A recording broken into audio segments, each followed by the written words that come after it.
ቤተክርስቲያን የስብከተ ወንጌል ዋና ኃላፊ፣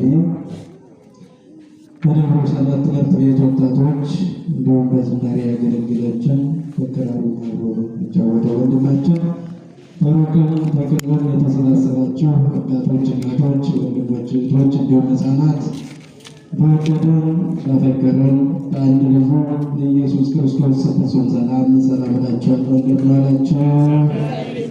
ድምፃችሁ አይሰማም። እንደምን ዋላችሁ?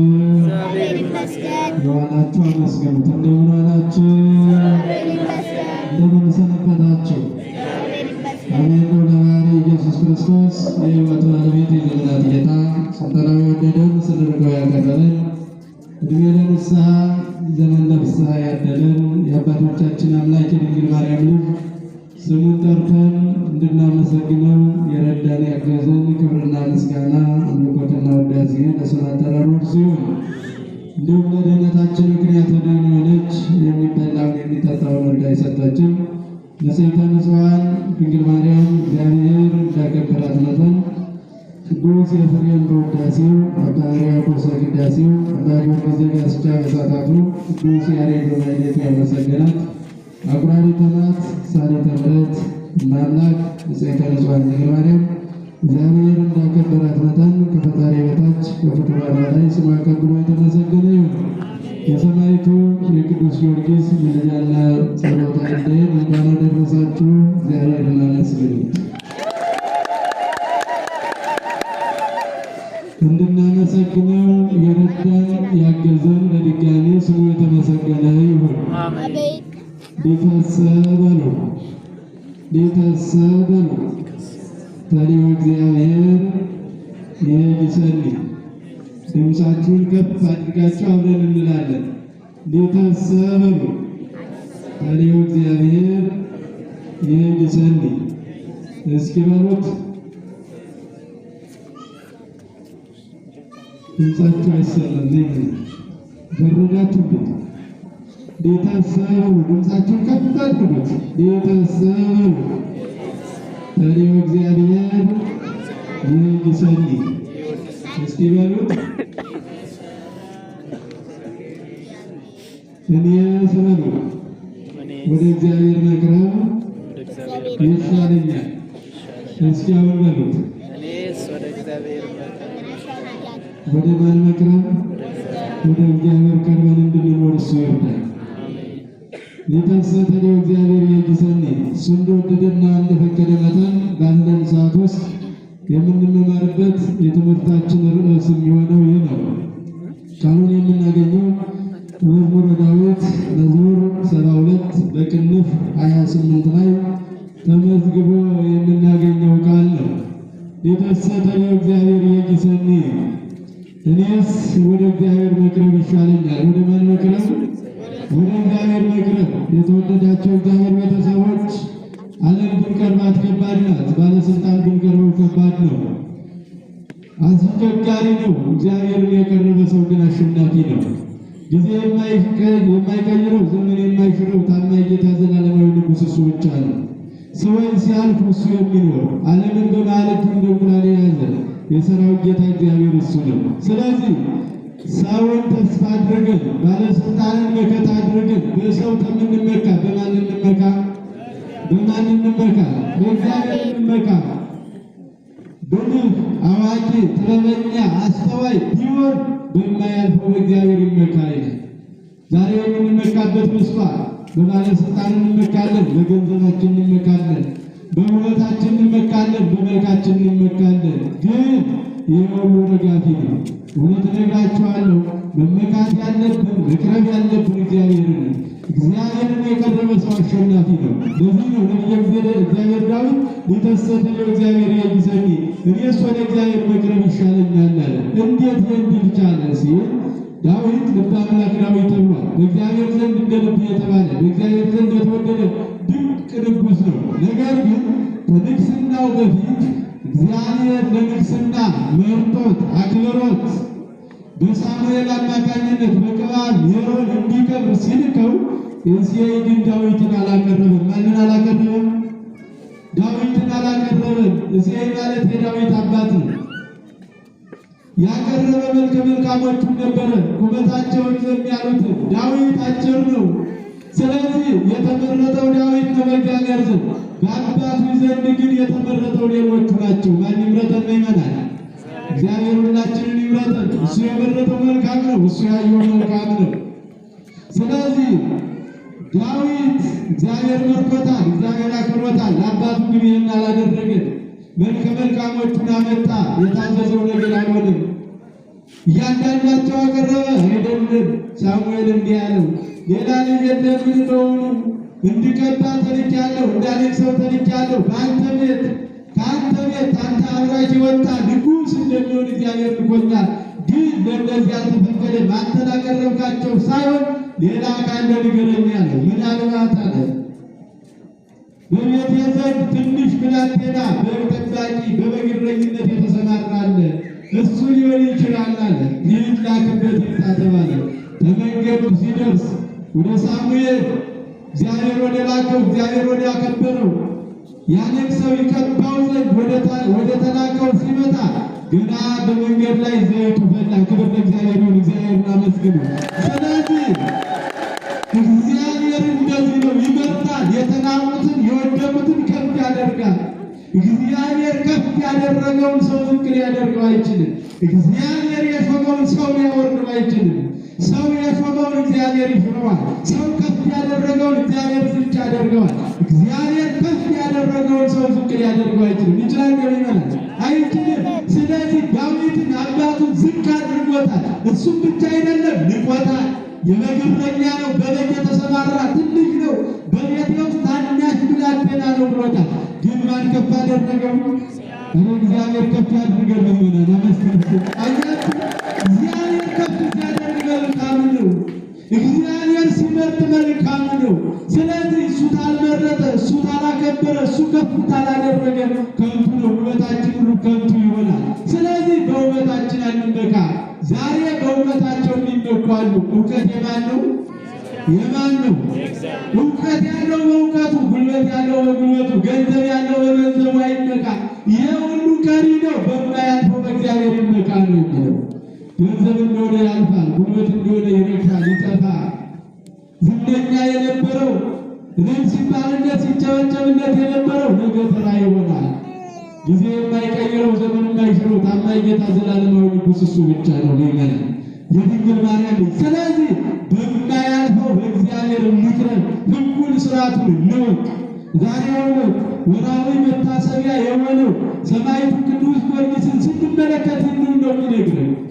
እንደሚታወቀው ሰማዕቱ ቅዱስ ጊዮርጊስ እነሆ ከተወለደ ጀምሮ በዚህ ዓለም ድሎት ከመኖር የዚህን ዓለም ስልጣን የዚህን ዓለም ሹመት ከመምረጥ ይልቅስ የማያልፈውን የክርስቶስን ሹመት መምረጥ ፈለገ ይላል። የተወደዳቸው እግዚአብሔር ቤተሰቦች ዛሬ በመልካቸው ኃጢአት የሚሰሩ በውበታቸው በቁንጅናቸው እግዚአብሔርን ማገልገል ረስተው ዘንግተው ለሌላ ነገር ያዋሉት እኮ አሉ። ምናልባት መስሎ ሊሆን ይችላል፣ ግን ይጠፋል፣ ግን ይረግፋል። መልክ ረጋፊ ነው፣ ሀብት ጠፊ ነው። በማያልፈው የተቀደሰውን ነገር እንስራ። እግዚአብሔር የመረጠን እግዚአብሔር ያከበረን ከፍ ያደረገን ሥጋ የተቆረሰለት ደም የፈሰሰለት ሕይወት ነው። እንዲሁ የተገኘ አይደለም። ይመናል ሰው ክቡር ነው። ቤተ መቅደስ ነው። የእግዚአብሔር ማደሪያ ነው። አንትሙ ውእቱ ታቦቱ ለመንፈስ ቅዱስ። እናንተ የእግዚአብሔር ማደሪያዎች ናችሁ። የማን ማደሪያዎች ናችሁ? የእግዚአብሔር ማደሪያዎች። የእግዚአብሔር ማደሪያ ንጹሕ ነገር ያስፈልገዋል። እውነት መስጠናል ሆይ እውነት ንስሐ ገብተናል ሆይ እውነት ከዘረኝነቱ ጎራ ወጥተናል ሆይ እውነት ከዝሙቱ ጎራ ወጥተናል ሆይ የእግዚአብሔር ማደሪያ የተቀደሰ ንጹሕ ነገር ነው። ንጹሕ ነገር የእግዚአብሔር ማደሪያ የሆነው እሱ ያከበረው እሱ የመረጠው የሌሎች ማደሪያ ማድረግ የለብንም። በሰውነታችን ኃጢአት የምንሰራ ብዙዎች አሉ። በእውቀታችን፣ በመልካችን፣ በማንነታችን በሚያልፈው ነገር የማያልፈውን የእግዚአብሔር መንግሥት እንዳናጣ ጥንቃቄ እናድርግ። እኛ ወደ ማን መቅረብ ይሻለናል? ወደ እግዚአብሔር መቅረብ። እግዚአብሔር ቤት ስንቀርብ የራቀው ይቀርባል፣ የጎደለው ይሞላል፣ የተበተነው ይሰበሰባል። ባዶ የነበረው ሕይወት ሙሉ መሆን ይችላል። እውነት አሰብ እውነት ነው። እሱን ጠይቆ ያፈረ ማን ነው? ለዚህ ነው እዚህ በማቴዎስ ወንጌል ምዕራፍ 7 ላይ ለምኑ ይሰጣችኋል ይላል። ምን በሉ ይሰጣችኋል? ለምኑ ይሰጣችኋል። ላይሰጥ ለምኑ አይልም። አንኳኩ ይከፈትላችኋል፣ ላይከፍት አንኳኩ አይልም። ግን የለመነ ሁሉ ያገኛል ወይ? ግን ያንኳኳ ሁሉ ይከፈትለታል ወይ? ይህ በር የሚከፈተው የለመነ የሚያገኘው ንጹሕ ልብ ሲኖረን ነው። የተጣላን ስንታረቅ፣ የቀማን ስንመልስ፣ የበደልን ስንክስ፣ የተለያየን አንድ ስንሆን፣ ባጠፋነው ጥፋት በፈጸምነው ግፍና በደል አምነን ተጸጽተን ንስሐ ስንገባ ብቻ ነው። ንስሐ እንግባ ምእመናን። ይህ ጊዜው ኃላፊ ነው። ይህ ጊዜው ከንቱ ነው። ምናልባት ያሰብነው ሀሳብ የጠየቅነው ጥያቄ አልሟላ ካለ መፍትሄ አላገኝ ካለ እግዚአብሔር ሳይሆን አልሰማም ያለ እንዳንሰማ ይሆነውኛለን። ችግሮች ሊኖሩ ይችላሉ። እሱ የሚያውቀው እኛ የማናውቀው ከሰዎች የደበቅነው ኃጢአት ሊሆን ይችላል። ኃጢአታችንን በደላችንን እግዚአብሔር ሆይ በድያለሁ፣ አሳዝኛለሁ፣ ስለዚህ ይቅር በለኝ ማረኝ ይራራልኝ እንበለው። እሱ እኮ ይቅር ባይ ነው። ኃጥአንን ብትመርምሩ ትባላለች፣ ጻድቃንን ግን በሥራቸው የተነሳ ትምራቸዋለች። ስለዚህ ቅዱስ ጊዮርጊስ በእናት በአባቱ ቤት ካደገ በኋላ በ20 ዓመቱ ንጉሥ ከመሆን ይልቅስ የእግዚአብሔር ሙሽራ መሆን መረጠ። የማን ሙሽራ መሆንን? የእግዚአብሔር ሙሽራ፣ የእግዚአብሔር አገልጋይ መሆን መረጠ። በ20 ዓመቱ ለንግሥና ሲመርጡት ምድራዊ ሹመት፣ ምድራዊ ድሎት፣ ምድራዊ ሀብት ለእኔ አይገባኝም አለ። እኔ ሰማያዊ ሀብት፣ ሰማያዊ ሹመት ነው የምፈልገው አለ። የተወደዳቸው እግዚአብሔር ቤተሰቦች ብዙዎቻችን በሚያልፈው ነገር ተሰነካክለን ቀርተናል። ነገ በሚቀረው በተራው ነገር፣ በምድራዊ ነገር የምድራዊው ስልጣን አንቆ ያስቀረን ከባድ ነው። ጌታ ሆይ ንጹሕ ዘር የተበጠረ የተንጠረጠረ ዘርተን ነበር፣ እንክርዳዱ ከየት መጣሉ? ጠላት ዲያብሎስ በሌሊት ጨመረው። ስለዚህ እንቀለዋል። ተውት። ምናልባት እንክርዳዱን እንነቅላለን ብላችሁ ስንዴው ሊነቀል ስለሚችል ተውት። አብረው ይደጉ፣ በመከር ጊዜ ይነቀላሉ።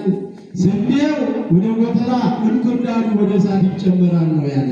የተወደዳቸው እግዚአብሔር ቤተሰቦች ወቀሳይኩ በጾም ለነፍሴ፣ ነፍሴን በጾም ቀጣኋት ሲል ነቢየ እግዚአብሔር ዳዊት የምትቀጣውን አይደለም ግን ፈቃደ ሥጋ ለፈቃደ ነፍስ አስገዛዋል።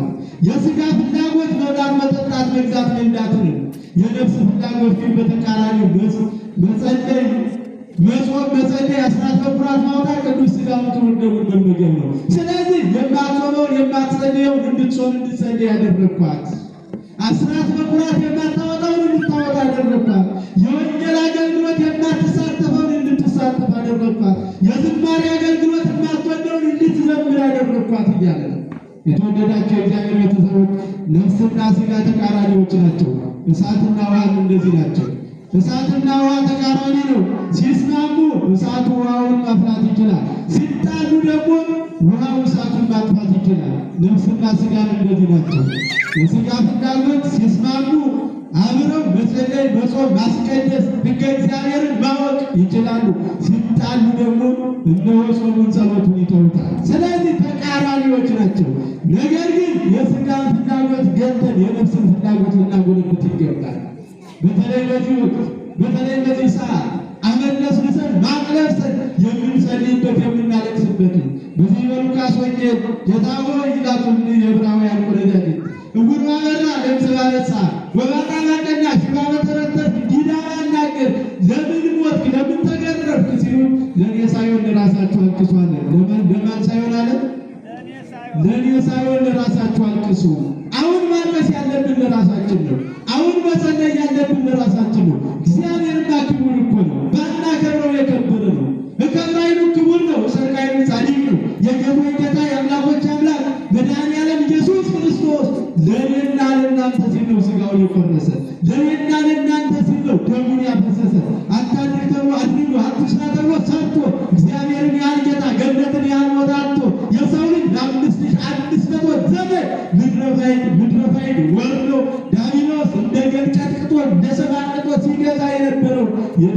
የአዳምን ጩኸት እግዚአብሔር ሰማ ነው የሚለው። ባለጸጋው ዝም አለው፣ ያው ምስኪኑ ጮኸ፣ እግዚአብሔርም ጩኸቱን ሰማ። የሁላችንን ጩኸት እግዚአብሔር ይስማ። ጩኸት የሌለበት የለም፣ መከራ የሌለበት የለም፣ ችግር የሌለበት የለም፣ ፈተና የሌለበት የለም፣ ውጣ ውረድ የሌለበት የለም። ግን ያንን ጩኸታችንን ያንን መከራችንን ወደ ደስታ የሚቀይርልን የድንግል ማርያም ልጅ ብቻ ነው። ስሙ የተመሰገነ ይሁን። ስለዚህ እግዚአብሔር ቤተሰቦች መቅረብ ያለብን ወደ እግዚአብሔር መፍትሄ ወደሚሰጠው መልስ ወደሚሰጠው ወደ እግዚአብሔር እንቅረብ። እግዚአብሔር ዘንድ ቀርቦ እግዚአብሔር ቤት መጥቶ እግዚአብሔርን ጠይቆ ሳያገኝ የተመለሰ የለም። እውነት እነግራችኋለሁ፣ እንቆቅልሹ ያልተፈታለት የለም። ለዚህ ነው በማቴዎስ 11:28 ላይ እንዲህ ይላል፣ እናንተ ሸክማችሁ የከበደ ኑ ወደ እኔ አላሳርፋችሁም፣ ሸክሜ ቀሊል ነው፣ ቀንበሬ ልዝብ ነው፣ እኔም አሳርፋችኋለሁ ይላል። እረፍት ያለ እግዚአብሔር ቤት ነው። ምእመናን፣ ዓለም ሸክሟ በዝቷል፣ ዓለም ቋጠሯ በዝቷል፣ ዓለም ጭወቷ በዝቷል፣ ዓለም መለያየቱ በዝቷል፣ ዓለም ውጣ ውረዱ በዝቷል። ግን እረፍት ያለ ሰላም ያለ እግዚአብሔር ቤት ብቻ ነው። ክብር ምስጋና ለእሱ ይሁን። ስለዚህ ሁላችንም ራሳችንን አስበን ራሳችንን ፈትሸን እኔ ማን ነኝ እያልን እንደ ቅዱስ ጊዮርጊስ በወጣትነት እድሜያችን ለኃጢአት፣ ለዘረኝነት፣ ለዝሙት፣ ለስርቆት እንዲህ እንበለው፣ ለምድራዊ ነገር እንዲህ እንበለው። ኃላፊ ነው፣ የማያልፈውን የእግዚአብሔርን መንግሥት እንውረስ። ስለዚህ ሰማዕቱ ቅዱስ ጊዮርጊስ ገና በ20 ዓመቱ እነሆ የክርስቶስ ሙሽራ የክርስቶስ አገልጋይ መባልን መረጠ። ከዕለታት አንድ ቀን በዛ አካባቢ በብሩታዊት የምትባል ልጅ ይላል ለዘንዶ ታስራ ነበር ይላል። ለምን ታስራ ነበር? ለዘንዶ የበኩር ልጃቸው የመጀመሪያ ልጃቸው በአካባቢው ይኖሩ የነበሩ ሕዝበ ክርስቲያን የዘንዶ የሚባል ጣዖት እያመለኩ እነሆ ያንን ይገብሩ ነበረ። ከዕለታት አንድ ቀን ሰማዕቱ ቅዱስ ጊዮርጊስ ብሩታይ ታስራ ዘንዶ መጥቶ የሚበላበት ወቅትና ሰዓት እየተጠባበቀች በነበረ ሰዓት ቅዱስ ጊዮርጊስ ደረሰ። በመከራችን ጊዮርጊስ ይድረስልን፣ ከመከራችን ወደ ደስታ ይቀይርልን። ስለዚህ በመከራ ጊዜ፣ በጭንቅ ጊዜ፣ በፈተና ጊዜ ሰማዕቱ ቅዱስ ጊዮርጊስ በነጭ ፈረስ ላይ ሆኖ ሄደ። ሲሄድ ይችን ቆንጆ ሴት አገኘ። ምንድን ነው አላት። የሀገሬ ሰዎች የሚያመልኩት ዘንዶ የሚባል ጣዖት አለ። የመጀመሪያ ልጅ ይሰጣል። ይህንን እያደረገ ነው የሚኖሩት። ስለዚህ ዛሬ የተረኛ ነኝ፣ እድል ፈንታዬ ደርሷል። ዛሬ ዘንዶ ይበላኛል፣ አንተንም እንዳይበላ ጊዜው ስለደረሰ የሚመጣበት ሰዓት አሁን ስለሆነ ሂድ ከዚህ ዞር በል አለችው። ተመልከቱ ምእመናን፣ በዚህን ሰዓት ሰማዕቱ ቅዱስ ጊዮርጊስ ጠበቀው። ይህንን ጣዖት ድል እንደሚያደርገው ያምናል። የጊዮርጊስ አምላክ ድል እንደሚያደርግ ስላወቀ ስለተረዳ የታሰረችዋን ልጅ እየጠበቀ ቆየ። መጣ። ያመልኩት የነበረው ዘንዶ ራሱን እያውለበለበ መጣ። እንደለመደው የበኩር ልጅ እበላለሁ፣ ብሩክታይትን እወስዳለሁ ሲል ሰማዕቱ ቅዱስ ጊዮርጊስ በአብ በወልድ በመንፈስ ቅዱስ ስም አለና በያዘው ጦር ወጋው። ያን ጊዜ ሕይወቱ አለፈ። ክብር ለእግዚአብሔር ይሁን። አያችሁ። ስለዚህ ለዘንዶ የተጣለችዋ ከግንድ ጋር ተጣብቃ ታስራ የነበረችዋ ብሩክታይ የሀገሩ ሰዎች ያመልኩት የነበረውን ጣዖት ዘንዶውን እየጎተተች በቅዱስ ጊዮርጊስ መሪነት ወደዛ አካባቢ ሰው ሄዱ፣ ተደነቁ። ለ15 አባወራ የማይቻል ትልቅ ጣዖት ዘንዶ አምላክ የነበረውን እንዴት ሊሆን ይቻላል? በመገረም ጠየቁ። ምክንያቱም አምላክ ነው ብለው የሚያመልኩት። የተወደዳቸው የእግዚአብሔር ቤተሰቦች ከዕለታት አንድ ቀን አብርሃም ጣዖት ተሸክሞ የጣራን የአባቱን ጣዖት ተሸክሞ ወደ ገበያ ሄዶ ይላል። ያን ጊዜ እንዲህ አለው፣ ደከመኝ አሳርፈኝ አለው። ምን አለው? ደከመኝ አሳርፈው። ማሳረፍ አይችልም። ይችላል እንዴ? አይችልም። ራበኝ አብላኝ አለው፣ ማብላት አይችልም። ጠማኝ አጠጣኝ አለው፣ ማጠጣት አይችልም። ይሄ ሁሉ ምንድን ነው አለ? ደከመኝ አሳርፈኝ ብየውማ አያሳርፍ፣ ራበኝ አብላኝ ብየውማ አያበላ፣ ጠማኝ አጠጣኝ ብየውማ አያጠጣ። ምንድነው የተሸከሙት? የማጣወት ነው ማለት ተናደደ። ደረሰው ለገበያ የሀገሩ ሰዎች መጡ። የታራ ልጅ አብርሃም ሲወርድ ሲዋረድ የይሳኮር ልጅ እንኳን ደህና መጣ አምላካችንን አምጣው አሉ። አምላካችሁ የምትሉት ራበኛም ላይ ጠማኝ አጠጣኝ ቢለው መልስ የማይሰጥ ጣዖት ነው አለና ወረወረላቸው። ዛሬ ደግሞ የታራ ልጅ አብርሃም ጉሽ ጠጅ ጠጥቶ ሰከረን አሉና ተገረሙ፣ ተሳለቁበት። አብርሃም ከዚያ ጊዜ ጀምሮ ግን አምላኩን መመራመር ጀመረ። ምኑን መመራመር ጀመረ? አምላኩን ምን ላምን ካለ ይህ ጣዖት ነው መልስ አይሰጥም አለ። አይንን ቆሞ ይሬዩ አይን እያለው የማያይ እግር ቆሞ እየሰሙ ጆሮ እያለው የማይሰማ እግር ቆሞ እያውሩ እግር እያለው የማይ እጅ ቆሞ ይበሱ እጅ እያለው የማይዳስስ ጣዖት ነው። ስለዚህ ማንን ላምን ካለ ፀሐይን አለ ተመራመረ። ፀሐይ ኃይል አላት። በተለይ 8 ሰዓት አካባቢ ትኩሳቷ አይቻልም፣ ታቃጥላለች። ግን 8 ሰዓት የነበራት ኃይል 9 ሰዓት ላይ ይቀንሳል፣ 11 ሰዓት ላይ ይጨልማል። አሁን እንደምታዩት ጨለማው እንደሚከልላት እንደሚጋርዳት አወቀ፣ ተረዳ። ውሃውን ላምን ካለ ውሃው የወደቀውን ግንዱን ይዞ ሲሄድ አሰበ።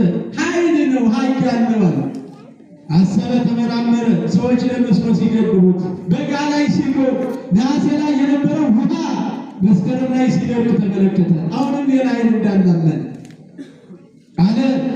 እሳት ኃያል ነው፣ ግንዱን ይቆራርጠዋል፣ ያቃጥለዋል አለ። ተመራመረ። እንደገና ውሃው ሲያጠፋው አየ፣ ግራ ተጋባ። የራሱን ነገር በስነ ፍጥረት ተመራመረ፣ አልቻለም። ግራ ሲገባው የራሴን ነገር ተመራምሬአለሁ፣ ከእንግዲህ በኋላ አይሆንም። አምላከ ፀሐይ ተናበበኒ፣ የፀሐይ አምላክ በል አንተ ንገረኝ። ምን በለኝ? ንገረኝ አለ። ተመራመረ፣ ሄደ፣ ግን አልቻለም። ሃይማኖት ማለት ከእውቀት በላይ ነው።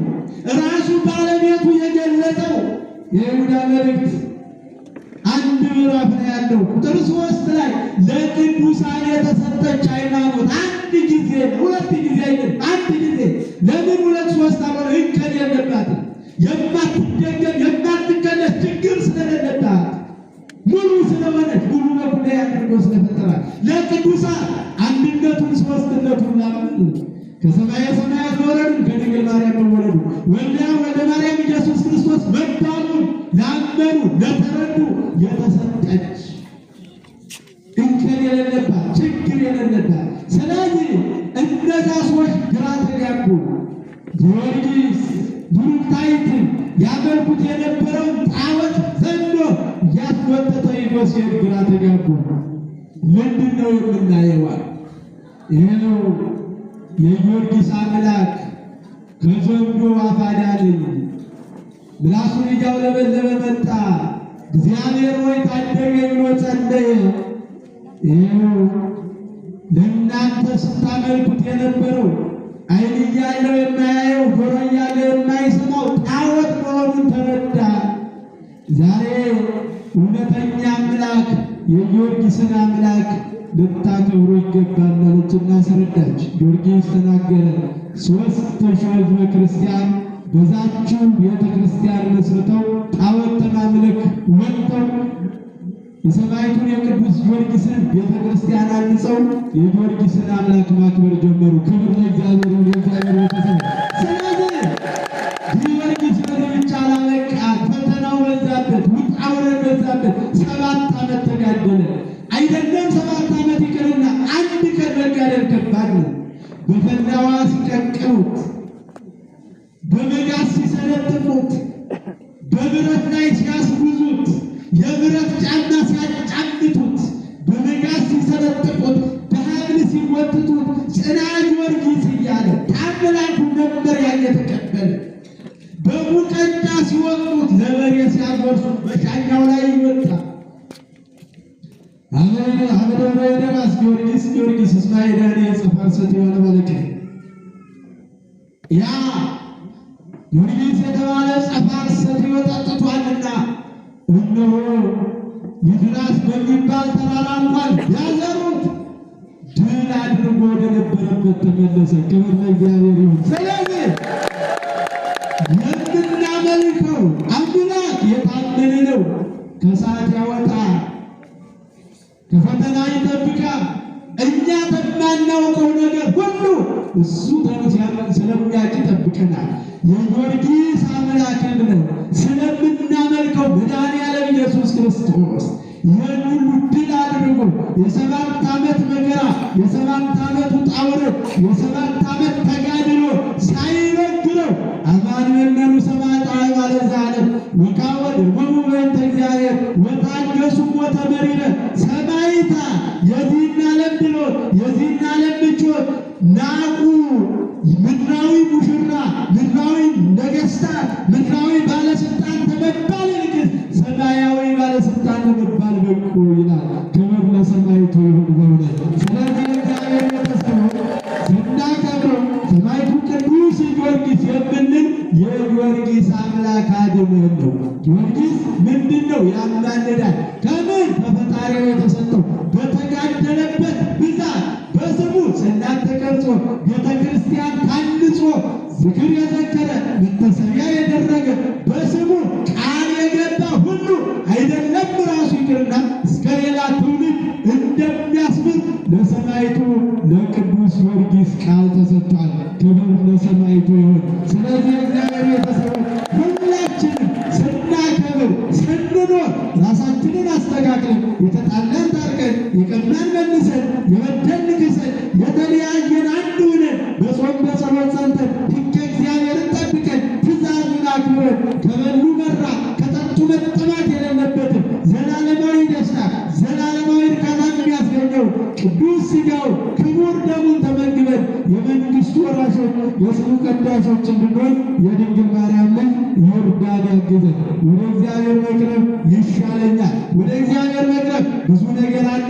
የራቀው ይቀርባል፣ የጎደለው ይሞላል። ከፈተና እንጠበቃለን፣ ሰላማዊ ኑሮ እንኖራለን። በሥጋም በረከት በነፍስም እነሆ አባቶቻችን ያገኙትን መንግሥተ ሰማያት እንድንወርስ ራሳችንን አስተካክለን የተጣላን ታርቀን የቀናን መልሰን የበደልን ክሰን የተለያየን አንድ ሆነን ሕጉን ሥርዓቱን ጠብቀን በጾም በጸሎት ጸንተን የመንግሥት ወራሾች የስሙ ቀዳሾች እንድንሆን የድንግል ማርያም ልጅ ይዘን ወስብሐት ለእግዚአብሔር። ይቆየን።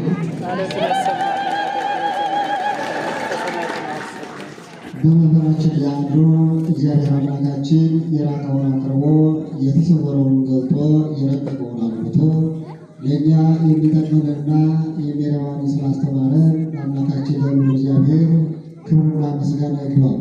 ለመምህራችን ቃለ ሕይወትን ያሰማልን፣ ቃለ ሕይወትን ያሰማልን፣ ቃለ ሕይወትን ያሰማልን።